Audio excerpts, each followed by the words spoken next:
క్రీస్తు ప్రభునందు ప్రియ సహోదరి సహోదరులారా, మనం ఈనాడు మరణాన్ని జయించిన మృత్యుంజయుడు ఉత్థాన క్రీస్తుని యొక్క ఉత్థాన మహోత్సవాన్ని మనం కొనియాడుతూ ఉన్నాం. ఈ సందర్భంగా మీ అందరికీ క్రీస్తు ప్రభు యొక్క ఉత్థాన పండుగ శుభాకాంక్షలు తెలియజేస్తూ ఉన్నాను. ఆ మరణాన్ని జయించిన మృత్యుంజయుడు తన అపారమైన కనికరంతో, ప్రేమతో మనకు పాపక్షమాపణను తెచ్చి పాప మరణాల నుంచి మనల్ని విడుదల చేసి దేవుని బిడ్డలుగా పరలోక రాజ్యానికి వారసులుగా మనల్ని మార్చిన ఆ కారుణ్యమూర్తి అయిన ఉత్థాన క్రీస్తు మిమ్ములను తన ఉత్థానపు ఆశీర్వాదాలతో నింపి తన మహిమలో మీకు భాగాన్నిచ్చి మిమ్ములను మీ కుటుంబాలను దీవించి కాపాడునుగాక. ఈనాడు మీ అందరికీ పండుగ శుభాకాంక్షలు తెలియచేస్తూ ఉన్నాము. We wish you a very happy Easter. ఈనాటి దివ్య గ్రంథ పట్టణాలు మనం చూసినప్పుడు, మొదటి పట్టణము అపోస్తుల కార్యాలు 10వ అధ్యాయం 34వ వచనము మరియు 37వ వచనం నుంచి 43వ వచనం వరకు, సువిశేషం యోహాను శుభవార్త 20వ అధ్యాయము 1వ వచనం నుంచి 9వ వచనం వరకు మనం ఆలకించాం. క్రీస్తు ప్రభువే గనక పునరుత్థానుడై ఉండి ఉండకపోతే మా బోధ వ్యర్థము, మీ విశ్వాసము వ్యర్థమేనని పునీత పౌలు కొరింథీయులకు రాసిన మొదటి లేఖ 15వ అధ్యాయం 14వ వచనంలో మనకు తెలియచేస్తూ ఉన్నాడు. క్రీస్తు ప్రభుని యొక్క పునరుత్థానమే మనందరి విశ్వాసానికి పునాది, మూలం. ఈనాటి మొదటి పట్టణంలో కైసరియా ప్రాంతానికి చెందిన కొర్నేలి అనేటటువంటి రోమియుల సైన్య అధికారిని గూర్చి మనం చూస్తూ ఉన్నాం. ఈ కొర్నేలి అన్యుడు, అయితే యావేను విశ్వసించినవాడు, యూదుల మతాన్ని అనుసరిస్తూ ఉన్నవాడు. అలాంటి ఈ కొర్నేలి వద్దకు దేవుడు తన దూతను పంపించి యొప్పా నగరంలో ఉన్నటువంటి పేతురుని పిలిపించి ఆ పేతురు అందించే సందేశాన్ని ఆలకించవలసిందిగా ఆ దేవదూత ద్వారా దేవుడు కొర్నేలికి తెలియచేశాడు. ఈ రోమియ సైనిక అధికారి అయినటువంటి కొర్నేలి తన సైనికుల్లో తనను విధేయించేటటువంటి 2 సైనికులను పంపిస్తూ, మీరు వెళ్ళి యొప్పా నగరంలో ఉన్నటువంటి పేతురు అను నామధేయం కలిగినటువంటి ఆ భక్తుణ్ణి నా వద్దకు తీసుకొని రమ్మని వారికి ఆజ్ఞాపించాడు. వారు కైసరియా నుండి బయలుదేరి వెళ్ళి యొప్పా నగరంలో ఉన్నటువంటి పేతురును కొర్నేలి వద్దకు తీసుకొని రావడానికి ప్రయత్నం చేస్తూ ఉన్నారు. ఇంకొక ప్రక్క యొప్పా నగరంలో పేతురు ప్రార్థన చేసుకుంటూ ఉన్న సమయంలో దేవుడు అతనికి ఒక దర్శనాన్ని ఇచ్చాడు. అప్పటి వరకు పేతురు ఒక యూదులకు మాత్రమే క్రీస్తుని సందేశం ప్రబోధించబడాలని, ఒక యూదుల ఇళ్లకు మాత్రమే వెళ్ళే తమ యోధ ఆచారాన్ని పాటించుకుంటూ ఒక యూదులకు మాత్రమే క్రీస్తుని సందేశం అందించి వారిని క్రీస్తుని అనుసరించే వారిగా మార్చాలని ఆలోచిస్తూ ఉన్నాడు. అలాంటి ఆలోచనలో ఉన్నటువంటి పేతురుకు దేవుడు గొప్ప దర్శనాన్ని ఇచ్చాడు. స్వర్గం నుండి గొప్ప దుప్పటి దిగి వచ్చింది. ఆ దుప్పటిలో అనేక రకాల జంతువులు ఉన్నాయి. పవిత్రము, అపవిత్రము అని చెప్పబడిన అన్ని రకాల జంతువులు ఆ దుప్పటిలో ఉన్నాయి. ఒక స్వరము పేతురుతో, నీవు లేచి వీటిని కోసుకొని తినమని చెప్పింది. వెంటనే పేతురు 3 సార్లు వినబడిన ఆ స్వరానికి ఈ విధంగా సమాధానం ఇస్తూ ఉన్నాడు. ప్రభు, నేను అపవిత్రమైన వాటిని ఏనాడైనా ముట్టుకున్నానా? ఈ రోజున నీవు అపవిత్రమైన వాటిని కూడా ఈ దుప్పట్లో తీసుకొని వచ్చి నన్ను కోసుకొని తినమంటూ ఉన్నావు అంటూ ఆశ్చర్యంగా అడిగాడు. అప్పుడు ఆ స్వరము దేవుడు పవిత్రపరిచిన వాటిని అపవిత్రమని నువ్వే విధంగా చెబుతున్నావని ప్రశ్నించింది. ఆ దెబ్బతో పేతురికి గొప్ప సత్యం బోధపడింది. యూదుడని లేదు, అన్యులని లేదు. ఆయన యందు విశ్వాసముతో ఆయన విశ్వసించి ఆయన వాక్యానుగుణంగా జీవించడానికి ప్రయత్నించే ప్రతి ఒక్కడు దేవునికి ఆమోదయోగ్యుడేనన్న విషయాన్ని పేతురు గ్రహించాడు. ఎప్పుడైతే ఈ దర్శనం ద్వారా పేతురు ఈ సత్యాన్ని గ్రహించి అన్యులని లేదు, యూదులని లేదు, దేవునికి అందరూ ఆమోదయోగ్యులే, కాకపోతే ప్రతి ఒక్కరూ కూడా ఆయన సందేశాన్ని ఆలకించి ఆ సందేశానుసారము జీవిస్తే చాలు అన్న సత్యాన్ని ఎప్పుడైతే పేతురు గ్రహించాడో, అప్పటికి కైసరియా నుంచి వచ్చినటువంటి ఆ యొక్క కొర్నేలి సేవకులిద్దరూ సిద్ధంగా ఉన్నారు. వారు పేతురుతో, మా యజమాని మిమ్మల్ని తీసుకుని రమ్మన్నాడు, మీరు బయలుదేరండి, మనం కైసరియాకు వెళదామని చెప్పారు. అన్యుల ఇంటికి వెళితే అపవిత్రమవుతానని భావించేటటువంటి భావం కలిగిన పేతురు ఈనాడు కొర్నేలి ఇంటికి వెళ్ళి అన్యుడైన కొర్నేలి బంధువులందరికీ కూడా ఈనాడు క్రీస్తును గూర్చిన సత్య సువార్తను ప్రబోధించడాన్ని మనం మొదటి పట్టణంలో ఆలకిస్తూ ఉన్నాం. క్రీస్తు ప్రభుని యొక్క పునరుత్థానమును గూర్చినటువంటి ఈ గొప్ప సత్యాన్ని మొదటిసారిగా పేతురు అన్యులకు ప్రబోధించడాన్ని మనం ఇక్కడ చూస్తున్నాం. అందుకే అన్యులకు పునరుత్థాన క్రీస్తుని గూర్చి ప్రకటించబడిన మొదటి సువార్తగా దీనిని పరిగణిస్తూ ఉన్నాం. కాబట్టి ఈనాడు ఆ ఉత్థాన క్రీస్తుని పునరుత్థాన మహోత్సవం నాడు పేతురు, ఆయన శిష్యుల్లో నాయకుడిగా చెప్పబడిన పేతురు యొక్క ఈ ఉత్థాన క్రీస్తుని గూర్చిన సందేశాన్ని మనం మొదటి పట్టణంలో ఈ మహా గొప్ప పండుగ రోజు ఆలకిస్తూ ఉన్నాం. కొర్నేలి సామాన్యుడు కాదు, అతడు అధికారంలో ఉన్నవాడు. కాబట్టి అతనికి పాలస్తీనా దేశంలో యేసుక్రీస్తుని గూర్చి, అతని బహిరంగ జీవితం గూర్చి, అతడు శ్రమలు అనుభవించి శిలువ మీద మరణించిన సత్యమును గూర్చి కొద్దిగా అవగాహన ఉంది. ఈ అవగాహనతోనే ఈనాడు దేవదూత సందేశాన్ని ఆలకించగానే ఆ పేతురు యొక్క సందేశాన్ని ఆలకించడానికి కొర్నేలి సంసిద్ధుడయ్యాడు.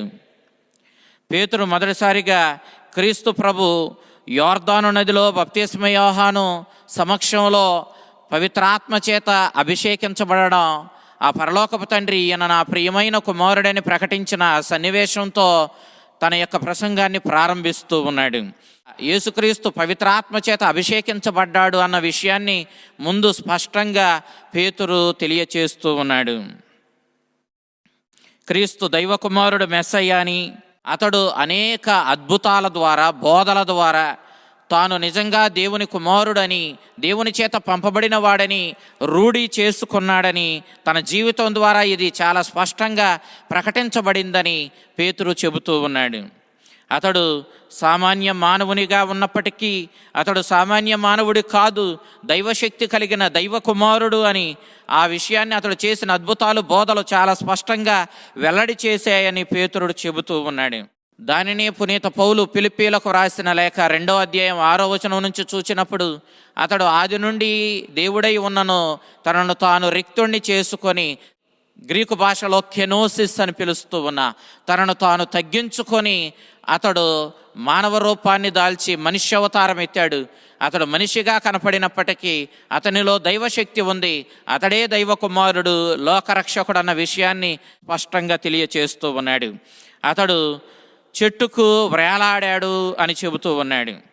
చెట్టుకు వ్రేలాడిన ప్రతి ఒక్కడు శాపగ్రస్తుడని ద్వితీయోపదేశ కాండము 21వ అధ్యాయం 23వ వచనంలో మనం చూస్తూ ఉన్నా. ఇది క్రీస్తుని శిలువ మరణాన్ని గూర్చి పేతురు చెప్పిన విధానము. క్రీస్తు మనందరి కోసం అతడు శాపగ్రస్తుడిగా మారాడని, మన శాపాన్ని తీసివేయడానికి, మన శాపాన్ని తన మీద వేసుకొని అతడు శిలువపై ఆ చెట్టుపై మరణించి మనకు తన మరణంతో మనకు మరణ విముక్తిని తెచ్చాడని, తన పునరుత్థానంలో మహిమలో మనకి భాగాన్ని ఇచ్చాడన్న విషయాన్ని ఈనాడు పేతురు వెల్లడి చేస్తూ ఉన్నాడు. క్రీస్తు ప్రభు 3వ నాడు పునరుత్థానుడయ్యాడు అన్నాడు. అయితే సువార్తలన్నీ కూడా మనకు క్రీస్తు మరణాన్ని జయించాడు అన్న విషయాన్ని తెలియజేస్తూ ఉన్నప్పటికీ, పరలోకపు తండ్రి అతన్ని మరణం నుండి లేవనెత్తాడన్నటువంటి విధానాన్ని వర్ణించుకుంటూ వచ్చాయి. క్రీస్తు పరలోకపు తండ్రి చేత మరణం నుండి లేపబడ్డాడు అని చెప్పినా, క్రీస్తే మరణాన్ని జయించి పునరుత్థానుడయ్యాడని చెప్పినా, రెండిటిలో ఏ విధమైనటువంటి వ్యత్యాసము లేదు. రెండూ కూడా ఒకే సత్యాన్ని వెల్లడి చేస్తూ ఉన్నాయి. అందుకే పరలోకపు తండ్రి క్రీస్తుని మరణం నుండి లేవనెత్తాడని సువార్తల్లో చెప్పబడినప్పటికీ, పునీత జెరోము గారు బైబిల్ గ్రంథాన్ని తర్జుమా చేస్తున్న సమయంలో క్రీస్తు ప్రభు మరణాన్ని జయించి పునరుత్థానుడయ్యాడన్నటువంటి భావాన్ని ఉపయోగించాడు. దీని భావం పరలోకపు తండ్రి, త్రిత్వంలో 2వ వ్యక్తి అయిన యేసుక్రీస్తు ఇద్దరూ కూడా ఒకే దైవం కాబట్టి అతడు మరణం నుండి లేవనెత్తబడ్డాడన్నా, అతడు మరణాన్ని జయించి పునరుత్థానుడయ్యాడన్నా ఏ విధమైనటువంటి వ్యత్యాసము, ఏ విధమైన తేడా లేదన్న విషయాన్ని మనం ఇక్కడ గమనించాలి. క్రీస్తు ప్రభు తాను మరణాన్ని జయించి పునరుత్థానుడైన తర్వాత తన శిష్యులకు, అపోస్తులకు, ఇతరులకు కూడా దర్శనం ఇచ్చాడని చెప్పి పేతురు స్పష్టంగా ఈనాడు తెలియచేస్తూ ఉన్నాడు. కొరింథీయులకు రాయబడిన మొదటి లేఖ 15వ అధ్యాయం 1వ వచనం నుంచి 8వ వచనం వరకు మనం చూసినప్పుడు 40 రోజులు ఆ ఉత్థాన క్రీస్తు ఈ భూమి మీదే ఉండి తన శిష్యులకు తాను సజీవుడనని నిరూపించుకొని అనేక దర్శనాలను ఇచ్చినట్లుగా మనం చూస్తూ ఉన్నాం. అతడు మాతో కలిసి అన్నపానాలు భుజించాడని పేతురు స్పష్టంగా తెలియచేస్తూ ఉన్నాడు. నిజానికి మరణాన్ని జయించిన మృత్యుంజయుడైన మహిమోపేతుడైన క్రీస్తునికి, ఆ మహిమోపేతమైన శరీరాన్ని ధరించిన ఆ ప్రభువునకు అన్నపానాలు అవసరం లేదు. కానీ అతడు మాతో కలిసి అన్నపానాలు భుజించాడు అన్న ఈ మాటలోని అర్థం, ఏ క్రీస్తు అయితే శరీరధారిగా మా మధ్య జన్మించి మా మధ్య జీవించి శిలువ మరణాన్ని ఎదుర్కొని పునరుత్థానుడయ్యాడో, అతడు ఈ లోకంలో మాతో కలిసి జీవించినప్పుడు ఏ విధమైన మానవ దేహాన్ని కలిగి ఉన్నాడో అదే దేహాన్ని ఇప్పుడు మహిమోపేతమైనటువంటి దైవ మహిమతో కూడిన శరీరంగా ఆయన లేవనెత్తాడు అన్న భావాన్ని పునీత పౌలు ఇక్కడ స్పష్టంగా తెలియచేస్తున్నాడు. దానిలో భాగంగానే అతడు మాతో కలిసి అన్నపానాలు భుజించాడన్న విషయాన్ని పేతురు చెబుతూ ఉన్నాడు.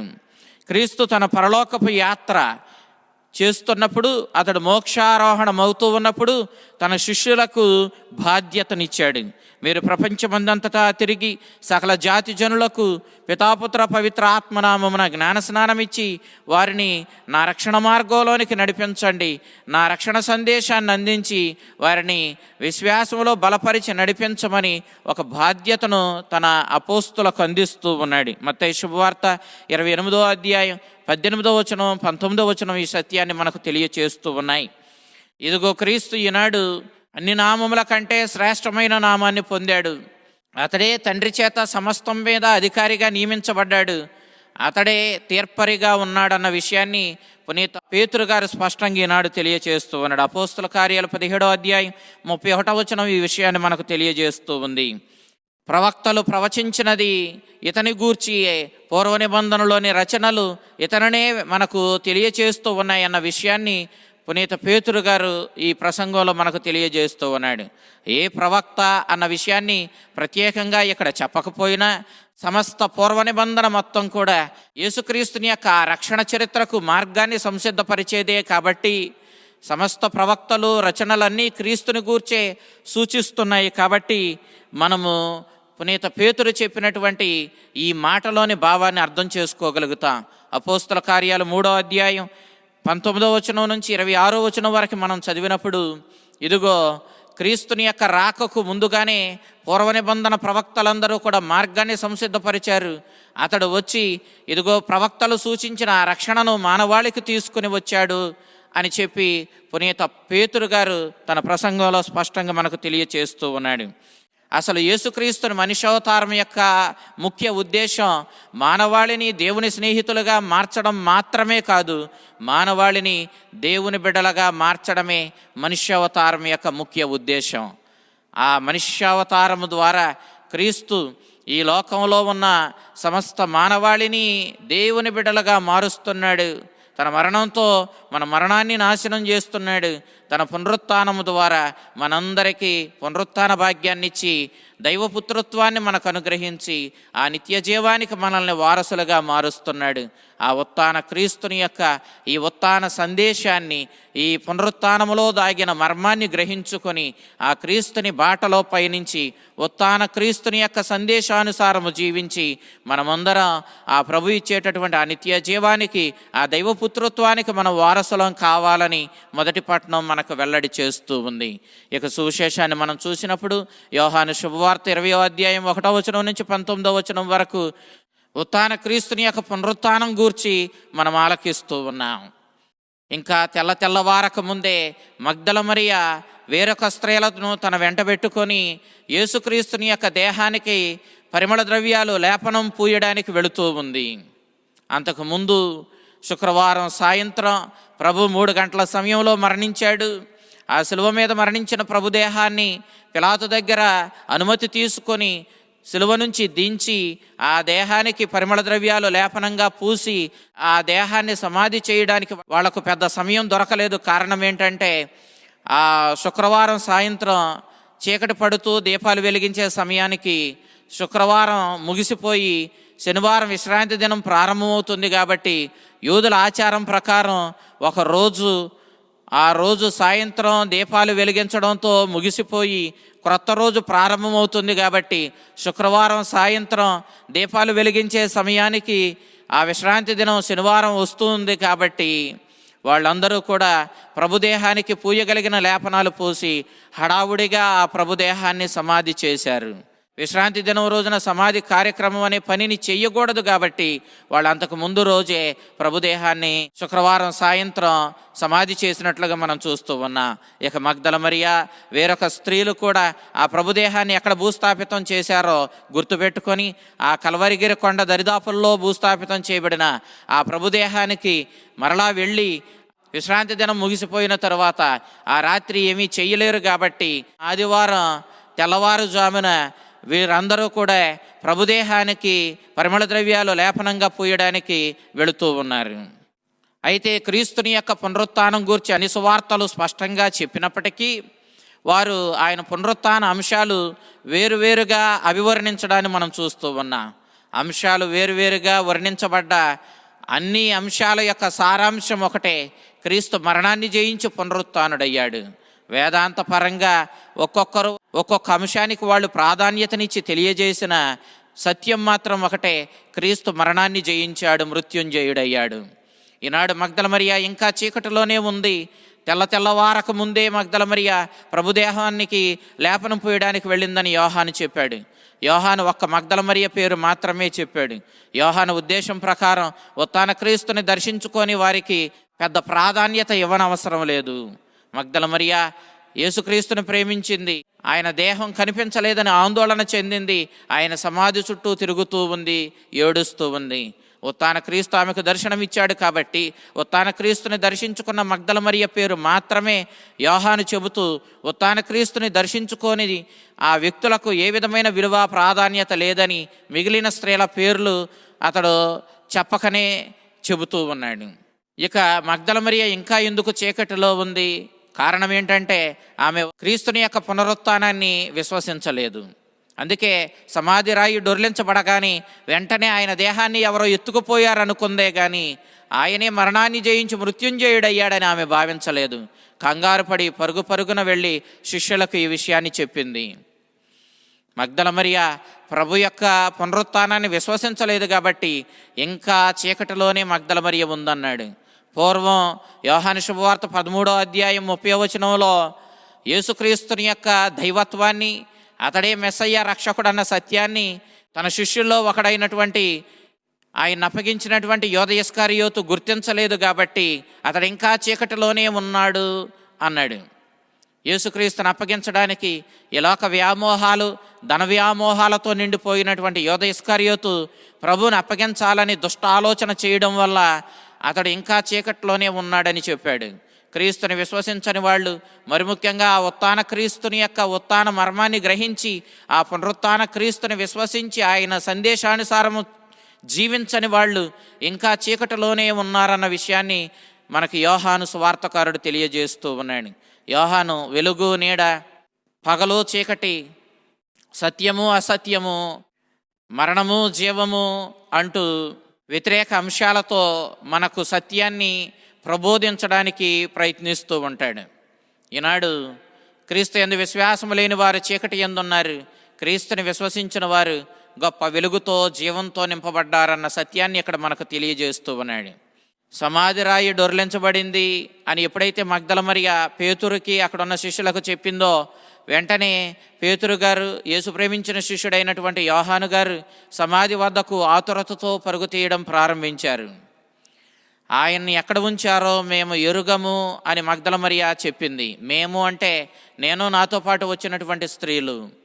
మగ్దల మరియతో కొందరు స్త్రీలు వచ్చారు, కానీ ఆ స్త్రీలను గూర్చినటువంటి ప్రస్తావనను పెద్దగా యోహాను మనకు తెలియచేయలేదు. సరే, సమాధి వద్దకు పరుగు తీస్తూ ఉన్నప్పుడు యవనస్తుడైనటువంటి క్రీస్తుని ప్రేమకు నోచుకున్న వాణిగా చెప్పుకున్నటువంటి యోహాను గారు ముందుగా సమాధి వద్దకు వెళ్ళారు, కానీ ఆయన సమాధిలోనికి ప్రవేశించలేదు. పేతురు గారు వచ్చేంతవరకు ఆగారు. తర్వాత పేతురు గారు సమాధిలోనికి ప్రవేశించారు. సమాధిలోనికి ప్రవేశించినప్పుడు ఆయన దేహం అక్కడ లేదు, అక్కడ నారవస్త్రాలు మాత్రమే పడవేయబడి ఉన్నాయి. ప్రభుదేహానికి ఆ శరమునకు చుట్టినటువంటి తుండుగుడ్డ మడతబెట్టబడి ప్రక్కన పెట్టబడి ఉంది. ఇది చూసిన ఆ సందర్భంలో సువార్తకారుడైన యోహాను ఈ పరిస్థితిని చూచి క్రీస్తుని పునరుత్థానాన్ని విశ్వసించినట్లుగా మనకు తెలియచేశాడు. దాని అర్థం పేతురుగారు విశ్వసించలేదని కాదు. ఎప్పుడైతే వీళ్ళు ఆ సమాధిలోనికి ప్రవేశించారో, ప్రభుదేహం ఎప్పుడైతే సమాధిలో లేదో, ఆయన నారవస్త్రాలు అక్కడ పడి ఉన్నాయో, ఆ పరిస్థితిని చూచిన వెంటనే పేతురుగారు యోహాను గారు క్రీస్తు మరణాన్ని జయించి పునరుత్థానుడయ్యాడన్న సత్యాన్ని వాళ్ళు విశ్వసించారు. ఎందుకనంటే ఎవరైనా ఆయన దేహాన్ని తీసుకుని పోవడానికి ప్రయత్నిస్తే వాళ్ళు ఆయన నారవస్త్రాలను విప్పి తలకు చుట్టిన ఆ తుండుగుడ్డను తీసి మడతబెట్టి ప్రక్కన పెట్టరు. ముందు ఆయన దేహాన్ని ఎత్తుకుపోతారు. సురక్షితమైన ప్రదేశానికి వెళ్ళిన తర్వాత ఈ పని చేస్తారు. ఎందుకంటే మొత్తం పాలస్తీనా ప్రజల యొక్క, అందున యెరూషలేము పురవాసుల యొక్క ఆలోచన అంతా కూడా ఈ సమాధి చుట్టూ తిరుగుతూ ఉంది. యేసుక్రీస్తుని శిలువ మరణానికి గురి చేసిన అధికారులు ప్రత్యేకంగా ఆ సమాధికి కాపలా పెట్టారు. ఆయన దేహాన్ని ఎవరో ఎత్తుకుపోతారనే ప్రచారం ఆ రోజుల్లో జరుగుతూ ఉంది. అది అధికారులే ఎత్తుకుపోతారా, లేదంటే క్రీస్తు శిష్యులే ఎత్తుకుపోతారా అనేటటువంటి ఆ ప్రచారం జరుగుతూ ఉంది. అలాంటి సందర్భంలో ఎవరు ఎత్తుకుపోయినా ఆయన దేహాన్ని వేరొకరికి తెలియకుండా దొంగతనంగానే ఎత్తుకెళ్ళడానికి ప్రయత్నించాలి. అలాంటప్పుడు దొంగతనంగా ఆయన దేహాన్ని ఎత్తుకు వెళ్ళేవాళ్ళు ఆయన నారవస్త్రాలు మొత్తము విప్పి ఆ తలకు చుట్టిన తుండుగుడ్డను జాగ్రత్తగా మడతబెట్టి పక్కన పెట్టి అప్పుడు ఆయన దేహాన్ని ఎత్తుకెళ్ళడం అసాధ్యం. క్రీస్తే మరణాన్ని జయించాడు, పునరుత్థానుడయ్యాడు. కాబట్టే ఆ నారవస్త్రాలు సమాధిలోనే పడి ఉన్నాయి. ఆయన తలకు చుట్టిన తుండుగుడ్డ ఇదిగో ఈనాడు మడతపెట్టబడి ప్రక్కన ఉండడం వీళ్ళు చూచారు. అంతేకాదు సమాధి ఖాళీ చేయబడింది. ఖాళీ సమాధి ప్రపంచానికి ప్రబోధిస్తూ ఉంది. ఈ ప్రపంచంలో ఈనాటి వరకే సమాధిలో ఉంచబడిన వాడు సమాధిలోనే ఉన్నాడు. క్రీస్తు లోకానికి సమాధులు ఖాళీ చేయడానికి వచ్చాడు. మరణమున ఉన్నవారిని లేవనెత్తి జీవంతో నింపి ఆ దేవుని యొక్క ప్రియమైన బిడ్డలుగా పరలోక రాజ్యానికి నిత్య జీవానికి వారసులుగా మార్చడానికే క్రీస్తు ఈ లోకానికి వచ్చాడన్న సత్యాన్ని క్రీస్తుని యొక్క ఖాళీ సమాధి ప్రపంచానికి నేటికి ప్రకటిస్తూనే ఉంది. క్రీస్తు ప్రభు శిష్యుల్లో నాయకుడైన పేతురు గారు నాయకుడు కాబట్టి అతడు వచ్చేంతవరకు యవనస్తుడైన యోహాను సమాధి వద్దే ఉండి అటు వెనుక పేతురు గారి తర్వాతే యోహాను గారు సమాధిలో ప్రవేశించినట్లుగా పేతురు గారికి అతడు ప్రాధాన్యతనిచ్చినట్లుగా మనం ఇక్కడ అభివర్ణించవచ్చు. ఈ రీతిగా క్రీస్తుని ప్రేమించిన మగ్దల మరియ ఉత్థాన క్రీస్తుని దర్శించుకొని నిజమైన విశ్వాసపు వెలుగునకు నడిపించబడింది. ఈనాడు క్రీస్తుని యొక్క ఖాళీ సమాధిని చూచి నారవస్త్రాలను చూచినటువంటి ఈ క్రీస్తుని శిష్యులు ఇక క్రీస్తుకి నారవస్త్రాలతో పని లేదు కాబట్టే సమాధిలోనే విడిచిపెట్టబడ్డాయి. పూర్వం క్రీస్తు లాజరును మరణం నుంచి లేపినప్పుడు అతడు నారవస్త్రాలతోనే సమాధి బయటకు వచ్చాడు. ఎందుకంటే మరలా నారవస్త్రాలు లాజరుకు అవసరం, కానీ క్రీస్తుకు అవసరం లేదు. మరలా క్రీస్తుకు మరణం లేదు. అతడు శాశ్వతంగా జీవమందున్నాడు, పునరుత్థానుడయ్యాడు. ఆయనను విశ్వసించే ప్రతి ఒక్కరికి ఈ ఉత్థానపు జీవాన్నిచ్చి వారిని నిత్య జీవానికి పరలోకపు తండ్రి యొక్క వారసత్వానికి నడిపిస్తాడన్న సత్యాన్ని వారు గ్రహించుకొని శిష్యులు ఆనందించారు. ప్రియ దేవుని బిడ్డలారా, ఉత్థాన క్రీస్తుని విశ్వసిస్తున్నటువంటి మనమందరము నిత్య జీవానికి నడపబడతామన్నది తథ్యము. ఉత్థాన క్రీస్తుని యొక్క సందేశాన్ని అనుసరించి అతడు మన కోసం చేసిన ప్రాణత్యాగాన్ని గుర్తించి మనం కూడా పొరుగువారి మీద ప్రేమతో, ఆ దేవుని మీద ప్రేమతో ఉత్థాన క్రీస్తుని సందేశానుసారము జీవించి ఉత్థాన క్రీస్తుని యొక్క విశ్వాసములో మన జీవితాలను ధన్యం చేసుకున్న ఆ చల్లని ప్రభువు అమృత్యుంజయుడు, ఆ మరణాన్ని జయించిన ఆ ఉత్థాన క్రీస్తు తన ఉత్థానపు జీవపు వెలుగును మీకు ఇచ్చి మిమ్మలను మీ కుటుంబాలను కాచి కాపాడునుగాక. ఆమేన్.